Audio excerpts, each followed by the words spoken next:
జమ్మూ కాశ్మీర్లో పర్యాటకులపై ఉగ్రవాదుల దాడిని ఖండిస్తూ ప్రకాశం జిల్లా జనసేన పార్టీ ఆధ్వర్యంలో ఒంగోలులోని చర్చ్ సెంటర్ వద్ద 300 అడుగుల జాతీయ జెండాతో జనసేన పార్టీ పక్షాన మృతులకు సంఘీభావంగా మానవహారం చేపట్టారు. ఈ కార్యక్రమంలో ఉమ్మడి ప్రకాశం జిల్లా జనసేన పార్టీ అధ్యక్షుడు షేక్ రియాజ్, రవిశంకర్ గ్రూప్ చైర్మన్, ప్రకాశం జిల్లా జనసేన పార్టీ నాయకుడు కంది రవిశంకర్, ఉపాధ్యక్షుడు చిట్టెం ప్రసాద్, కార్యదర్శులు చనపతి రాంబాబు, కళ్యాణ్ ముత్యాల, రాయని రమేష్, కృష్ణాపెన్నా ప్రాంతీయ కమిటీ సభ్యురాలు బొందెల శ్రీదేవి, నగర పార్టీ ఉపాధ్యక్షుడు పిల్లి రాజేష్, నగర పార్టీ ప్రధాన కార్యదర్శులు పర్ల ప్రమీల, దండే అనిల్, కొత్తపట్నం మండల పార్టీ అధ్యక్షుడు నున్న జానకిరాం, నాయకులు కాసాని వాసు, తిరుమలశెట్టి వెంకట్రావు, జిల్లా అధికార ప్రతినిధి భీమిశెట్టి వెంకటేశ్వర్లు, నగర పార్టీ కార్యదర్శులు గోవింద కోమలి, ఆగుపాటి ఉష, నగర సంయుక్త కార్యదర్శి తన్నీరు ఉష, ఆయా డివిజన్ల అధ్యక్షులు అయినాబత్తిన రాహుల్, నరసింహారావు, వాసుకి నాయుడు, షేక్ ముంతాజ్, ఇమ్మడిశెట్టి సీను, శీలం నాగేంద్ర కుమారి, అల్లూరి శ్రీహరి, ఆలా నారాయణ, షేక్ ఇర్ఫాన్, యాదల సుధీర్, నాగరాజు, తేళ్ల హరీష్, శ్రీహరి, దండే సతీష్, పసుపులేటి మురళి, ఉంగరాల మోహన్, ఉంగరాల సాయి, నరేష్ చెన్ను,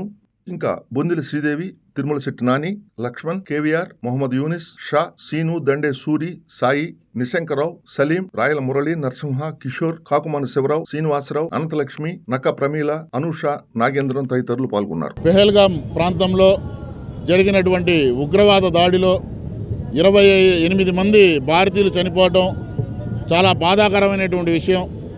ఇలాంటి ఉగ్రవాద చర్యల్ని ఎవరు కూడా సమర్థించకూడదు. ఇలాంటి ఉగ్రవాదాలని ఇక ముందుట భారతదేశంలో ఉగ్రవాదులు అడుగు పెట్టాలంటే భయపెట్టే విధంగా చట్టం తీసుకొని రావాలి. అలాంటి చట్టాన్ని ఎన్డీఏ ప్రభుత్వం అమలు చేయాలి. అసలు భారతదేశంలో ఉగ్రవాదం అనేది లేకుండా చేయాలని చెప్పి ఒక భారతీయుడిగా మేమందరం కూడా జనసేన పార్టీ నుంచి కోరుకుంటున్నాం. ఏది ఏమైనా గతంలో ఎప్పుడూ లేనటువంటి విధంగా ఈసారి చాలా ఘోరంగా 28 మందిని చంపడం అనేది ఉగ్రవాదులు చాలా బాధాకరమైనటువంటి విషయం. ఎందుకంటే పవన్ కళ్యాణ్ గారు కూడా ఈ సందర్భంలో జనసేన పార్టీ నుంచి 3 రోజులు సంతాపం ప్రకటించి ముందు రోజు క్యాండిల్ ర్యాలీ, అలాగే రెండో రోజు మౌన దీక్ష, ఈరోజు చివరి రోజు మానవహారం చేయాలని చెప్పేసి ఆయన పిలిపించారు. ఆ పిలుపు మేరకు జనసేన పార్టీ ఆధ్వర్యంలో అందరం కూడా కలిసి, జనసేన పార్టీ నాయకులు, వీర మహిళలు అందరం కూడా కలిసి ఈరోజు మానవహారం విజయవంతం చేయడం జరిగింది. దేశం మీద ప్రతి ఒక్కరికి కూడా భక్తి ఉండాలి. ఇది మన దేశం. దేశం మనకేమిచ్చిందనేది కాదు, మనం దేశానికి ఎంత సేవ చేశామనేది కూడా ప్రతి ఒక్క భారతీయుడు కూడా గుర్తుపెట్టుకోవాల్సినటువంటి విషయం. ఎందుకంటే ఈ భారతదేశంలో పుట్టినందుకు ఎంతో గర్వించదగ్గ విషయం.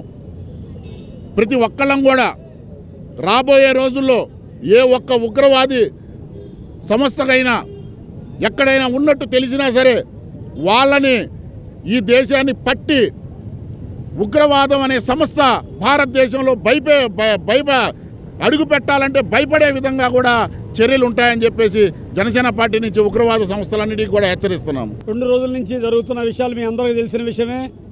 భారతదేశంలో ప్రతి ఒక్కళ్ళు చాలా బాధపడాల్సిన రోజు వచ్చిందండి. ఈ మనకు జరిగిన 28 మందిని చంపిన కాశ్మీర్లో జరిగిన ఈ ఉగ్రవాదం అనేది ఎవరు సహించడం లేదు. భారతదేశంలో ప్రధానమంత్రి గారు ఆయన ఎంతో తీవ్రంగా చర్యలు తీసుకోబోతున్నారు. ఇలాంటివన్నీ చర్యలు అనేది చాలా అవసరం అండి. భారతదేశంలో ప్రతి పౌరుడు మనది అనే సొంతం అని చెప్పి వచ్చారు. ఈరోజు వీర మహిళలు, వీర సైనికులు అందరూ మొత్తం ప్రతి ఒక్కళ్ళు మానవహారంగా వచ్చారండి. నెక్స్ట్ పవన్ కళ్యాణ్ గారు ఆయన ఇచ్చిన పిలుపు ప్రకారం 3 రోజుల నుంచి మేము కార్యక్రమం చేస్తున్నాము. ఎందుకంటే భారతదేశంలో ప్రతి ఒక్కరి రెస్పాన్సిబిలిటీ ఈ సొంతగా తీసుకోవాల్సిన బాధ్యత ఉందండి. ఇలాంటి బాధ్యతని మనం అందరం వల్ల నాకెందుకని అనకూడదు. ఒక ఇంట్లో మన ప్రాబ్లం జరిగినట్లుగా ప్రతి ఒక్క సమస్యని మన దగ్గర ఉంటే బాగుంటుంది. ఇటు మోడీ గారు కానీ, చంద్రబాబు గారు కానీ, ఇటు పవన్ కళ్యాణ్ గారు కానీ తెగ తిరుగుతున్నారు. దీని మీద స్పందిస్తున్నారు.